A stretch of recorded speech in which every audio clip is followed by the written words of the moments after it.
दोस्तों, अगर आपने किसी खिलाड़ी को अच्छे पैसे देकर खरीदा है, आपने उसके ऊपर इन्वेस्टमेंट की है, तो आपका ये आप सोचते हैं कि ये मुझे जब मेरी टीम मुश्किल परिस्थिति में होगी, जब मेरी टीम को इस खिलाड़ी की जरूरत होगी, तो ये खिलाड़ी मुझे परफॉर्म करके देगा। ये खिलाड़ी मेरी टीम को मुश्किल परिस्थिति से बाहर निकालेगा। लेकिन फिलहाल इसका उल्टा हो रहा है। फिलहाल इसका बिल्कुल विपरीत हमें दिखाई दे रहा है आईपीएल 2024 के अंदर। जी हाँ दोस्तों, आज जो मैच है वो आरसीबी और चेन्नई सुपर किंग्स के बीच खेला जाएगा। और कह सकते हैं ये खाली एक मैच नहीं है, ये एक डिसाइडर होगा। यहाँ पर यह तय होगा कि दोनों टीम्स में से कौन सी टीम प्लेऑफ के अंदर जाएगी। क्योंकि एक तरफ कोलकाता प्लेऑफ में पहुंच गई है, राजस्थान प्लेऑफ में पहुंच गई और सनराइजर्स हैदराबाद प्लेऑफ में पहुंच गई। एक स्थान खाली है, चौथा स्थान, जहां पर या तो चेन्नई जाएगी या रॉयल चैलेंजर्स बेंगलोर जाएगी, या धोनी की टीम जाएगी या विराट कोहली की टीम जाएगी। दोनों में से एक टीम का जाना पक्का है। अब वो कौन सी टीम होगी वो डिसाइड करेगा परफॉर्मेंस के ऊपर। जी हाँ दोस्तों, यहाँ पर अगर चेन्नई मैच हार जाती है और मैच हारती है बहुत कम अंतर से, तो इसके बावजूद भी चेन्नई प्लेऑफ में पहुंच जाएगी। चेन्नई अगर जीतती है तो ये तो सोने पे सुहागा होगा और चेन्नई सीधा प्लेऑफ में क्वालिफाई कर जाएगी। लेकिन यहाँ पर आरसीबी को प्लेऑफ में पहुंचने के लिए क्या करना होगा, चलिए मैं आपको उसकी बताता हूँ। आरसीबी को अगर प्लेऑफ में जाना है तो सपोज कीजिए चेन्नई ने बनाए 200 रन पहले बल्लेबाजी करते हुए और आरसीबी यहाँ पर आई चेस करने के लिए। तो आरसीबी को 200 रन जो चेस करने होंगे वो 20 ओवर में नहीं, 18.1 ओवर में, यानी 11 गेंद पहले उसे 200 रन का लक्ष्य चेस करना होगा। तभी उसका रन रेट जो होगा चेन्नई से ऊपर होगा और वो प्लेऑफ में क्वालिफाई कर जाएगी। लेकिन अगर यहाँ पर आरसीबी पहले खेलते हुए 200 रन बनाती है तो चेन्नई को उसे 180 रन पर रोकना होगा, यानी कि डिफेंड करते टाइम उसे 20 रन का गैप रखना होगा। तभी वो उसका रन रेट अच्छा होगा चेन्नई से और वो क्वालिफाई कर जाएगी प्लेऑफ में। लेकिन यहाँ सवाल खड़ा होता है कि जब ऐसे सिचुएशन में आरसीबी को सबसे ज्यादा जरूरत थी उसके बल्लेबाज की, जो कि विल जैक्स हैं, जो कि फॉर्म में बहुत अच्छी फॉर्म में है, जो कि लगातार परफॉर्मेंस करके दे रहे हैं आरसीबी को। और जब से विल जैक्स को खिलाना शुरू किया है, मैक्सवेल को हटाकर विल जैक्स को खिलाना शुरू किया है, तब से लगातार आरसीबी की टीम 5 मैचेस जीत चुकी है।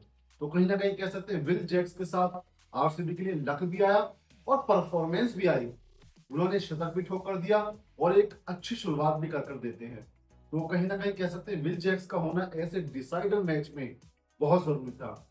लेकिन आरसीबी की किस्मत, कहीं की किस्मत है या क्या है, विल जैक्स यहाँ पर नहीं है। विल जैक्स वापस इंग्लैंड जा चुके हैं, क्योंकि इंग्लैंड को 21 तारीख से पाकिस्तान के खिलाफ 4 टी20 मैचेस की सीरीज खेलनी है वर्ल्ड कप से पहले। तो विल जैक्स, इंग्लैंड के बोर्ड ने कहा कि भाई जो टीम जो टी20 के लिए सिलेक्ट हुए हैं वर्ल्ड कप के लिए, वो सारे बल्लेबाज वापस आइए, छोड़िए आईपीएल, कोई मायने नहीं रखता आईपीएल, आप वापस आइए। और अगर आप वापस नहीं आएंगे तो आपको इसकी भारी कीमत चुकानी होगी। तो डरे ना तो क्या करें, विल जैक्स चले गई आरसीबी छोड़कर, डी स्टोकली आरसीबी छोड़कर चले गए, मोइन अली चले गए, जॉस बटलर चले गए और सैम करन चले गए, जॉनी बेस्टो चले गए। बहुत सारे खिलाड़ी, कह सकते हैं सारे खिलाड़ी, जो फिल शॉट चले गए, जो टी20 की सब टीम में वहां पर सिलेक्ट थे इंग्लैंड में, वो सारे खिलाड़ी आईपीएल छोड़कर चले गए। अब इसके ऊपर इरफान पठान का कहना है, कमेंटेटर इरफान पठान का, उन्होंने कहा है कि अगर आपको बीच में ही छोड़कर जाना है और जब आपकी टीम को आपकी सबसे ज्यादा जरूरत होती है और आप ऐसे में ही उस टीम के साथ ना खड़े हो, तो आप आईपीएल मत खेलिए, आप ऑक्शन में अपना नाम मत डालिए, आप मत आइए आईपीएल खेलने, हमें आपकी जरूरत नहीं है। ये कहना है इरफान पठान का। तो क्या वाकई में, मैं इरफान पठान से पूछना चाहता हूँ, क्या हमें वाकई में इंग्लैंड के खिलाड़ियों की जरूरत नहीं है? क्या हम जॉस बटलर के उन रनों को भूल जाएं जिस जॉस बटलर ने अपनी पारी के दम पर लखनऊ को मैच हराया था शतक बनाकर? क्या हम विल जैक्स की उस पारी को भूल जाएं जिसमें उन्होंने शतक बनाया था और आरसीबी को जिताया था? क्या हम सैम करन की पारी भूल जाएं या हम जॉनी बेस्टो की वो पारी भूल जाएं जिसमें उन्होंने केकेआर के खिलाफ जीत दिलाई थी? हम कौन सी पारी भूल जाएं? अगर हम आईपीएल को देखते हैं तो ये आईपीएल सारी टीम्स से मिलकर बनता है। यहाँ खाली इंडियन प्लेयर्स नहीं खेलते, फॉरेन प्लेयर्स होते हैं, कॉम्बिनेशन होता है, और उसी की वजह से आईपीएल दुनिया का सबसे ज्यादा पॉपुलर लीग है। तो हम कह सकते हैं कि इरफान पठान का ये बयान बेतुका बयान है। इस बयान का कोई मायने नहीं रखता, क्योंकि एक एक मैचेस का गैप है, और बहुत सारी टीम्स के खिलाड़ी तो ऐसे जिन्होंने मैच भी पूरे कर लिए हैं, जैसे अब मैच भी पूरे कर लिए हैं। तो बात यहाँ पर यह आती है कि अगर उनका बोर्ड उन्हें एक मैच, आईपीएल के उन्होंने 13 मैच खेले किसी खिलाड़ी ने, और उनका बोर्ड कहता है कि आप 14वें मैच से पहले हमारे इंग्लैंड वापस आ जाइए, अगर आप नहीं आए तो आपको कीमत चुकानी होगी। तो दोस्तों उस खिलाड़ी को जाना पड़ेगा, हर हाल में उस खिलाड़ी को जाना पड़ेगा, और यही हुआ है फ्रेंचाइजी में। चाहे आरसीबी की फ्रेंचाइजी हो, राजस्थान की हो, या केकेआर की हो, सब ने अपने खिलाड़ियों को बहुत रिस्पेक्ट के साथ, बहुत इज्जत के साथ विदाई की है। सब उनसे गले मिले हैं आकर, और उन्हें अगले साल के लिए दोबारा आने के लिए उन्हें निमंत्रण भी दे दिया है।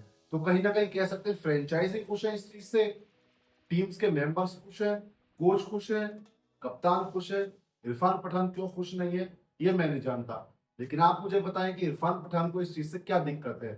क्या इरफान पठान नहीं जानते कि ओवरसीज प्लेयर्स का क्या महत्व है इंडियन प्रीमियर लीग में? चलिए दोस्तों, कमेंट कर हमें